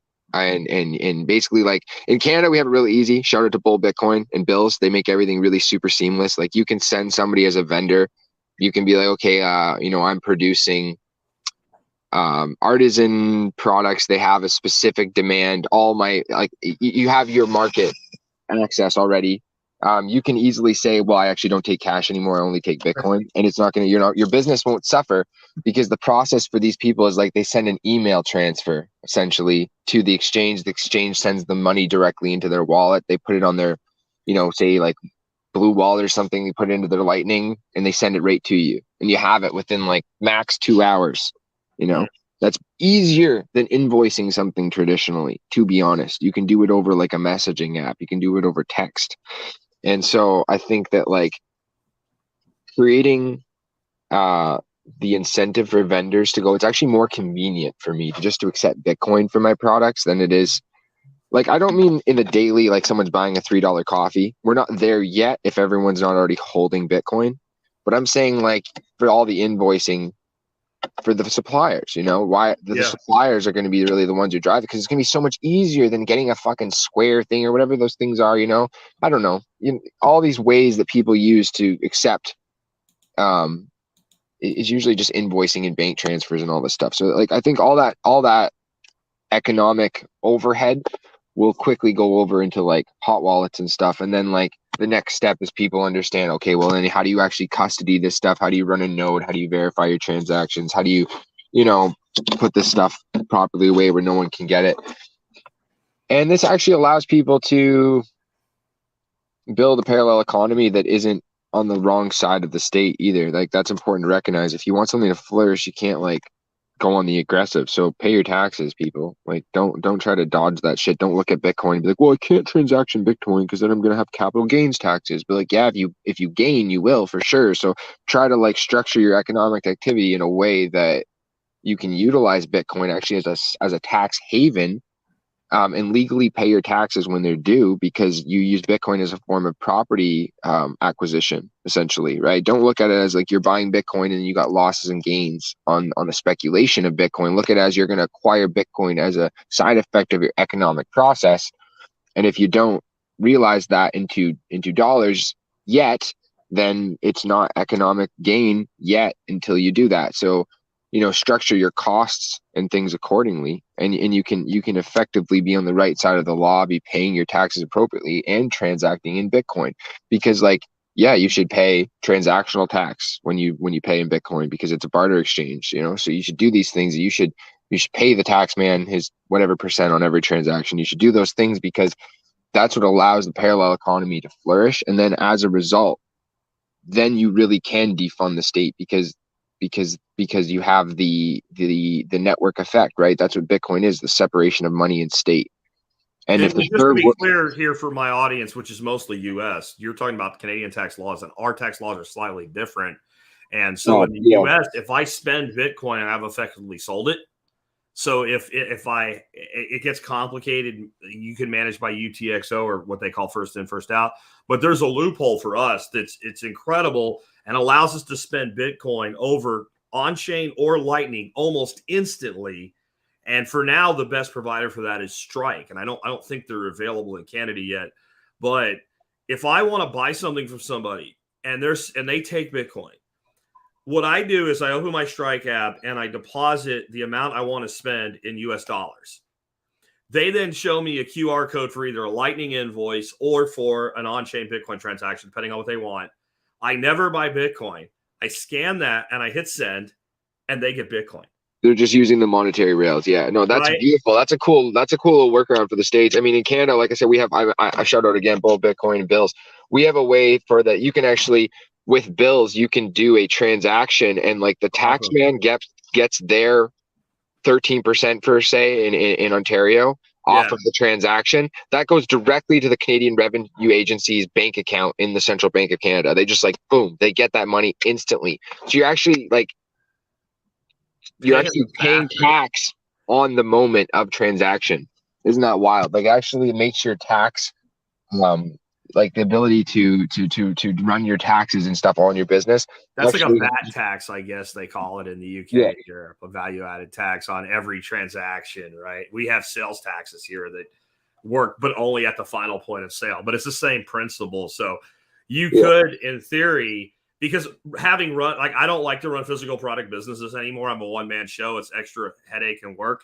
But having done that in the past, like especially if you sell into multiple different jurisdictions, sales tax is a real pain in the ass.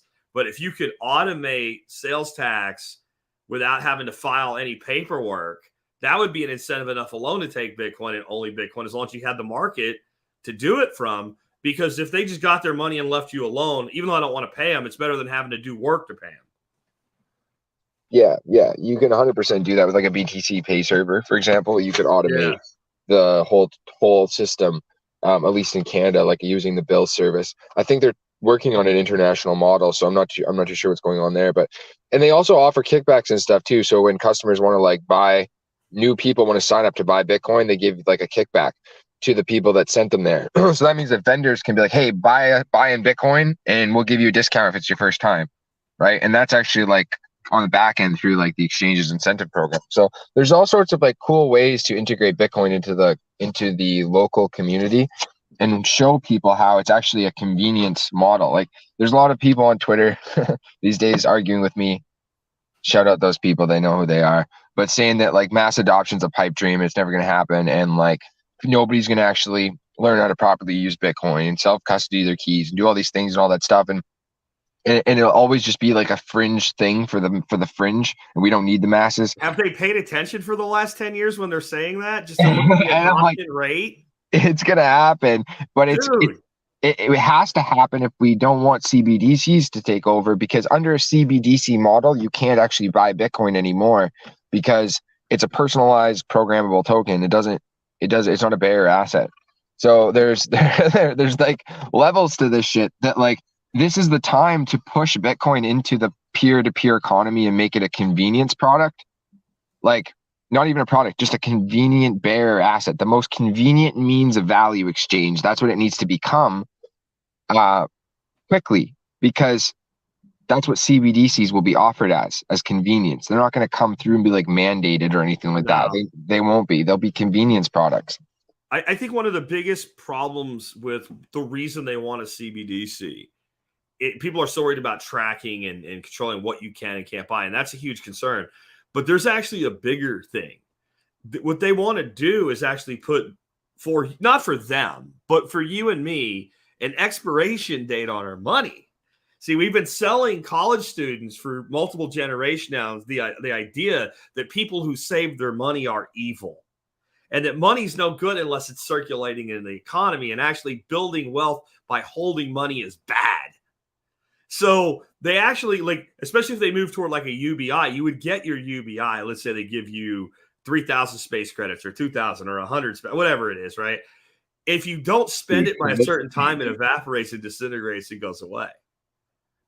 You talk about not owning your own money. There's nothing that could be more not owning your own money. They just don't lock it up or shut you out. You can't spend it either. Annihilated into oblivion. It's just gone. And to spend it, it has to be like an approved transaction to an approved acceptor for an approved purchase. Yeah.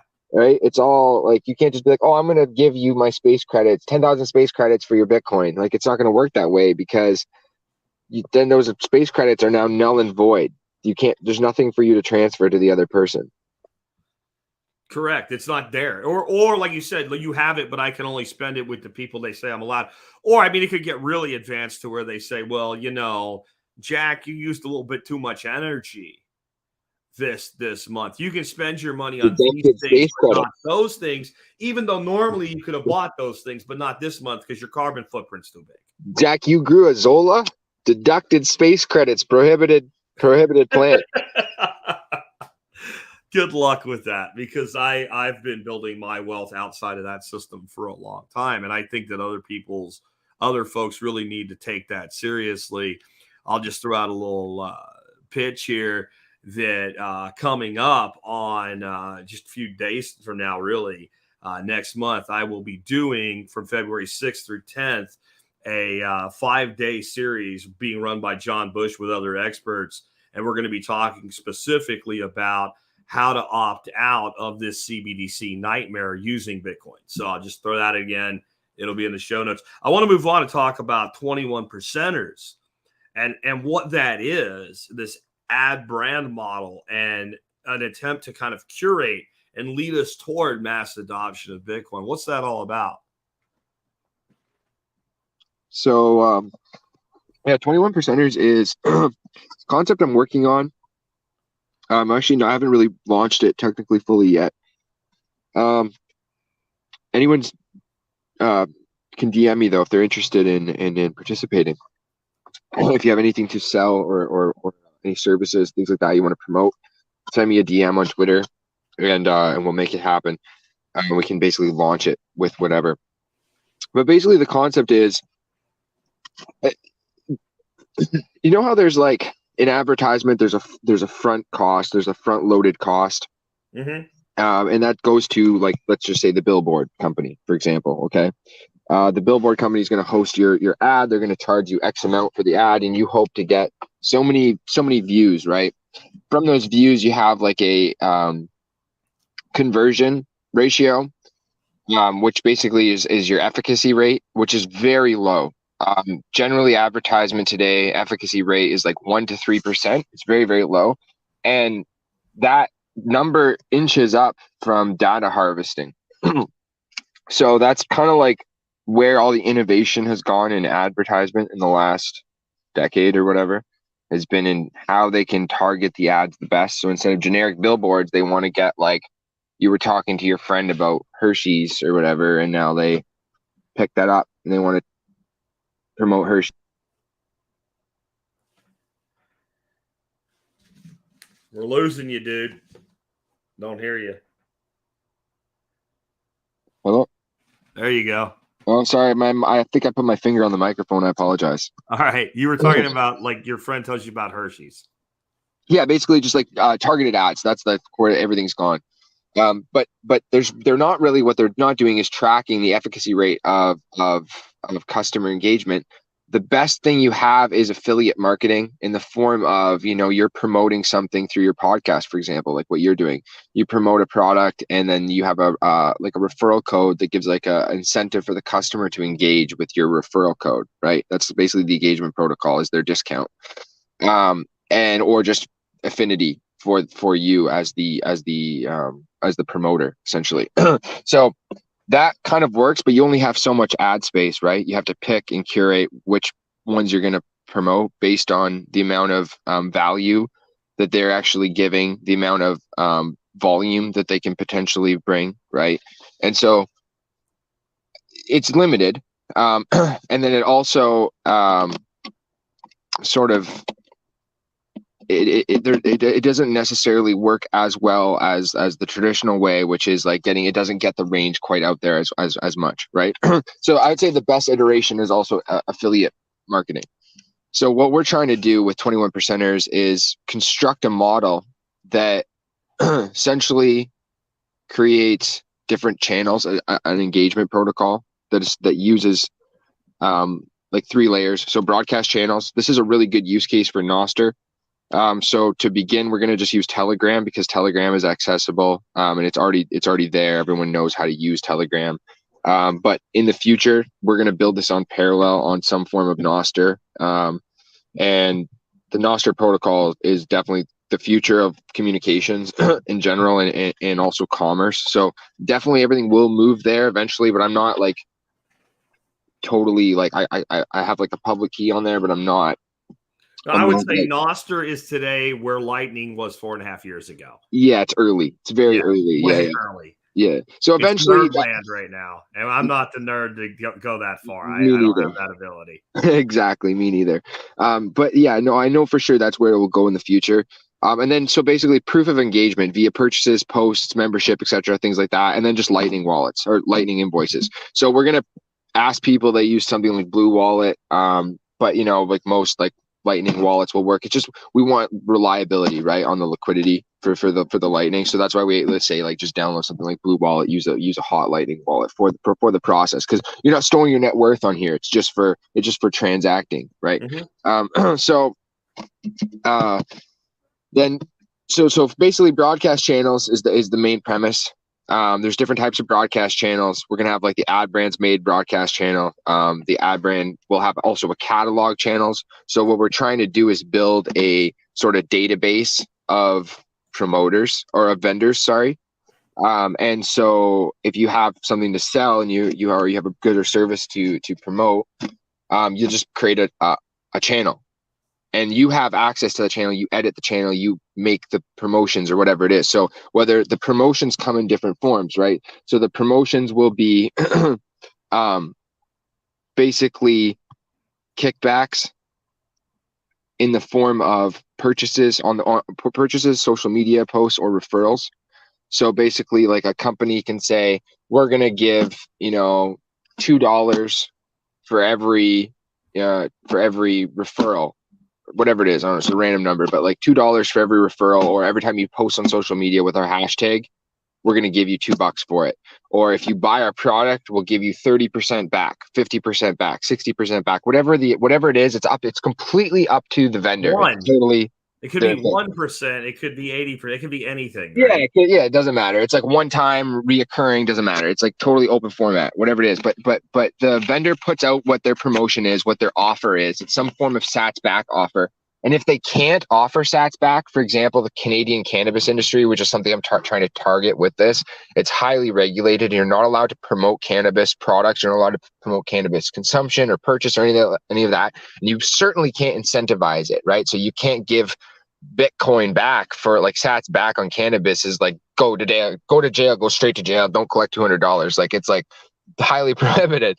So to circumnavigate that, you can do, for example, if you're a storefront, you can host your storefront on a billboard, right? You can promote your billboard, the location, the phone number, and the website.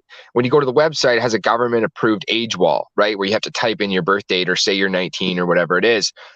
Super, super secure, because if you're under 19, you can't calculate what year you were born or anything like that. Yeah, I got you. Yeah, but basically, as long as it does that, it's okay if it's under the parameters, right? So you can be a billboard company, you can be paid to promote cannabis, or you can be a radio program or radio show or whatever, paid to promote cannabis, but you're not promoting cannabis, you're just promoting the government approved storefront. So essentially what we're trying to do is step in as a sort of like a disseminated billboard and say, hey, promote your products on this, promote your website essentially in your storefront on this channel. That's all they can do. They can't put specific offers or anything like that.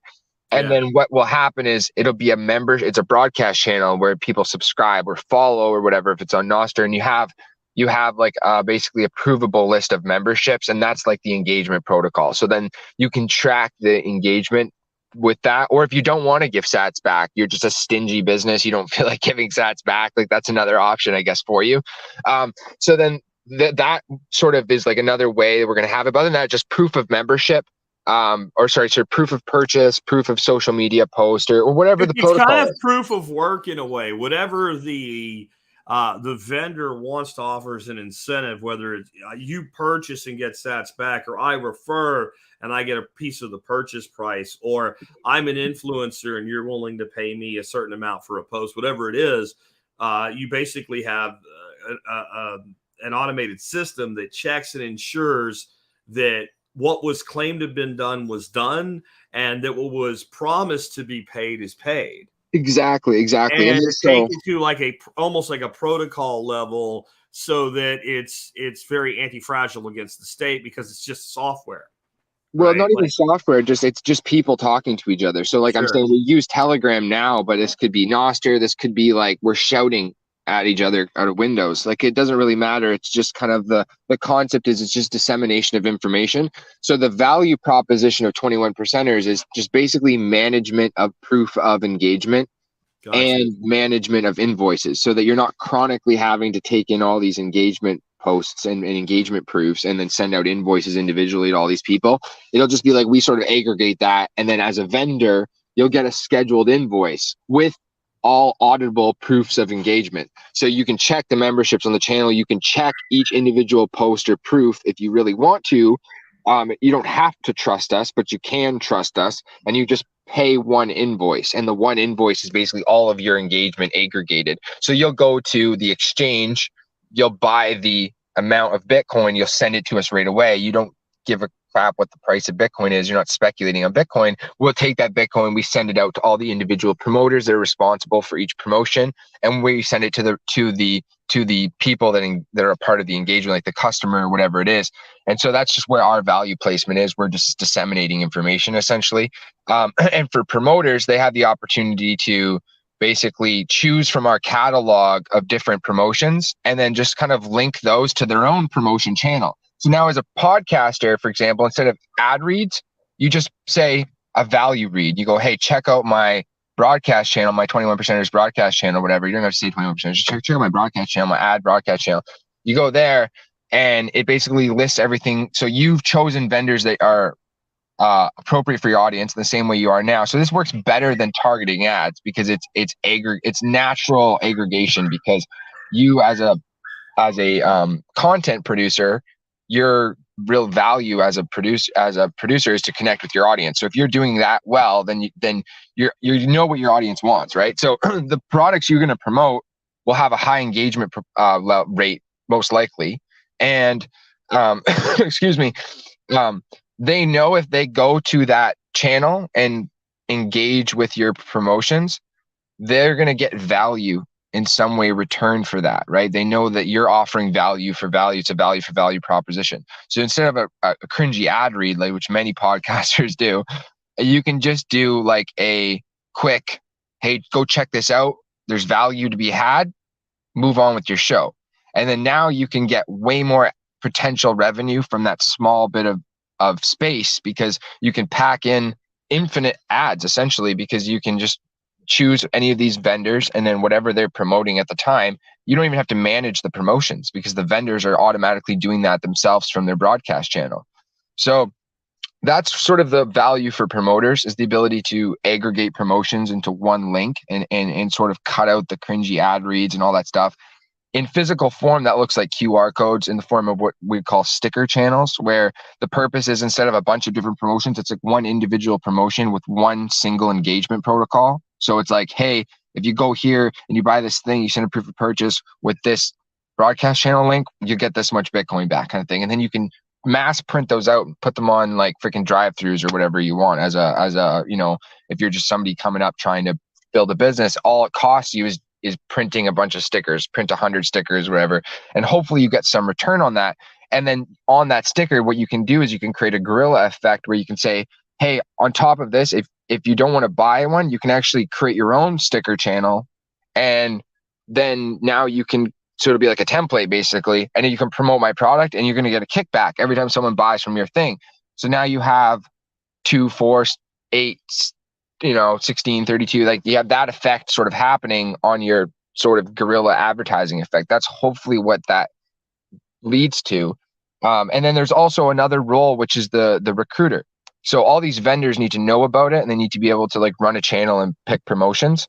So they have to like be onboarded. They don't necessarily have to be orange pilled, but they have to understand how to engage and acquire Bitcoin, and what the purpose is of why they're buying Bitcoin and sending Bitcoin, and how all the like lightning channel works and all that stuff. Like they need to have a little bit of a walkthrough. They also need to be like incentivized that, hey, this is zero risk advertisement.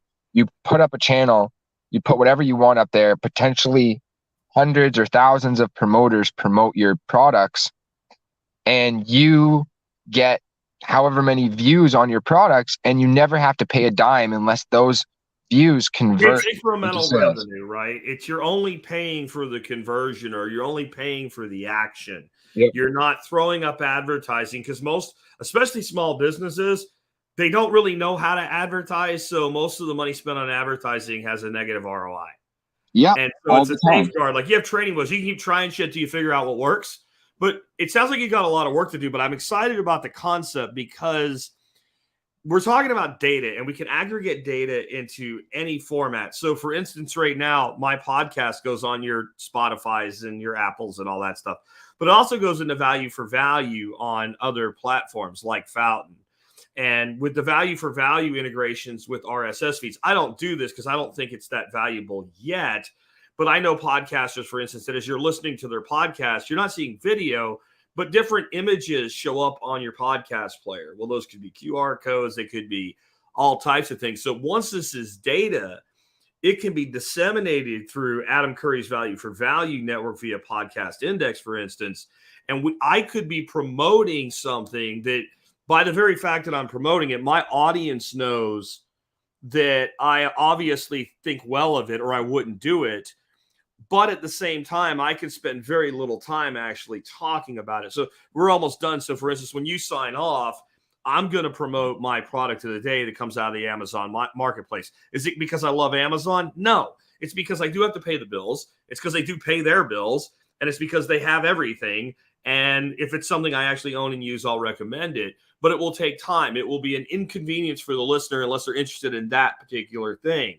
But the more you can channelize this stuff into data that's aggregatable, no matter where you're at, whether it's a social media that doesn't exist yet because it's going to be built on Nostr someday, or something that will aggregate through really simple syndication, which is what RSS is, through podcast mediums, and who knows what else, then you're actually having this marketplace that is as programmable as Bitcoin as this programmable money. So that's very exciting. It just sounds like you have a long way to go with it right now. Yeah, we're super early, but the goal mostly is just to eliminate the rent seeking of advertisement, because right now it's currently a cost to vendors that has really low returns. But if they don't pay it, they lose any marketplace that it's going to get them. So it turns into like really, really expensive rent in a shitty apartment. It's kind of what a lot of advertisement is for most vendors. So we just want to increase efficacy to 100%. And then actually how much reach we have, well, that's variable. That will grow as the network grows. So yeah, it's super early, the concept, but I believe that because of Bitcoin, specifically the Lightning Network and the accessibility, the downstream effect of this and how this affects mass adoption is now you have people acquiring Bitcoin as an auxiliary of their daily lives just by purchasing things that they would, or basically shopping for deals. Because if you look at the catalog racks at any box stores, they're always empty, because people actually go out of their way to get those things and leave them in carts and everything, because they actually produce value, right, for them. So they want to look and see what's relevant. So people will seek this stuff out, and this is the best part about it. It's value, not attention based. So instead of fighting for your attention, hey, look at this advertisement, and throwing you the stupid ad that's not even relevant to the product, now you actually can create real value ads where vendors can run long form ads where they can break a product down and describe it, because they're not fighting for your attention. Correct. You're paying it. It's pull versus push. Yeah, because if I see one more pharmaceutical ad with a '70s reformatted jingle, I'm going to snap my own neck. I mean, really, and that's what everything's become, is cramming everything at the consumer. Where the consumer wants awareness, and then they will seek greater awareness of the things that pique their interest. Anyway, this has been really cool, man. I do have from your guest form, all like your Twitter, your Telegram, Living Power Gen as well, 21% stuff. I've got everything. And for anybody watching this, if you go look in the video notes, you'll just see a link, and it goes over to where the audio notes shall be very soon. If we are live yet, we're not done yet, so it's not there yet. But the audio will go out about 1 hour after the live form of this video wraps up. And Moses, dude, this has been a fantastic conversation. I think we've covered maybe more stuff in this hour and 50 minutes than we generally cover in 2 shows. It's been all over and in the best way possible. Thank you for being with us today. I appreciate you. Thank you so much for having me. It's been a really good conversation. It was really inspiring to see when I saw your invitation. You were like, "Oh, I have grown Azolla after like 8 years." I was like, "No freaking way! This is amazing." So yeah, dude, it's an awesome conversation. Thanks for having me. Yeah, man. Again, thanks for being here, and we'll have you back anytime when you have something you want to chat about.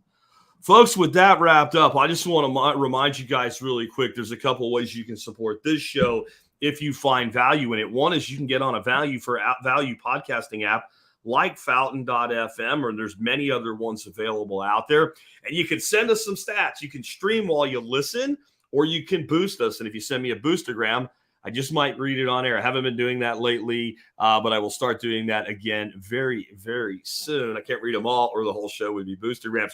You can also join my member support brigade. We were talking about discounts there. You can get discounts on all types of really awesome stuff, mostly from very small businesses, some with people I've been working with for a very long time. Just about all my sponsors do some sort of discount as well. It's $50 a year, but you might be able to get a sale price. If you just went to the Survival Podcast, scroll down until you see my resources from my recent presentation down in Bastrop, Texas at the Greater Reset. There might be a discount code in there. I'm just saying you might want to check. And of course, we have our item of the day. These are all things that I recommend, and I recommend them because I actually use them. I took it with me to Bastrop, so it's still in my bag. This is one that I have found to be one of the coolest little items, especially when it goes on a sales price at 25% off like it is today. It's made by a company called Anker, Anker. They are the best value electronics brand I have found. This thing is fully waterproof. Yes, I put it in the shower just to find out if it met the claims. It's about $30 when it's on sale like it is right now. Full charge will take you for 24 hours. It just works really good. And 2 of them pair together. I have like a full badass AV system in my main shop where I run my workshops. I got a drop-down screen, overhead projector, great big professionally installed speakers and all. But in my back shop where I actually do most of the work, I don't have all that. I don't want to duplicate it out there. I have 2 of these out there, and it's a great sound system for listening to podcasts and educational material, or just some music while I'm out there working, putting stuff together, building projects and things like that. My son has these. If I recommend it to my kid, you know that I will recommend it to you. And remember, everything that I recommend can be found on a page on my website. You can get there with a short URL, tspaz.com, TSPAZ, tspaz.com. Go there. You'll find all the stuff I recommend. There's over 300 personally reviewed products by me. I spent my money on it. I'd do it again, or it wouldn't be there, even though it is the big bad Amazon.com. Most of us use them. And again, I recommend only products that I personally use there. With that, I hope you enjoyed today's show. I certainly enjoyed the conversation that I had with Moses today. I think we covered a lot of ground. If you came to this from the Bitcoin side of things, you're like, boy, that took a while for him to get there, but you're intrigued. If you want to know more about building true personal liberty, building true interactive circular economies, function stacking, permaculture, growing your own food, alternative energy, growing in greenhouses, all the kind of stuff we talked about today or alluded today, making biochar like we covered yesterday. You need to tune into this show regularly, not just for the Bitcoin episodes. And we have been running for 14 and a half years. We're available at thesurvivalpodcast.com, or if you don't want to type in that many letters, you can also use tspc.co. If you think that doesn't sound like a real domain, try it just to see if it works. TSPC.co. With that, it's been Jack Spirko with another episode of the Survival Podcast.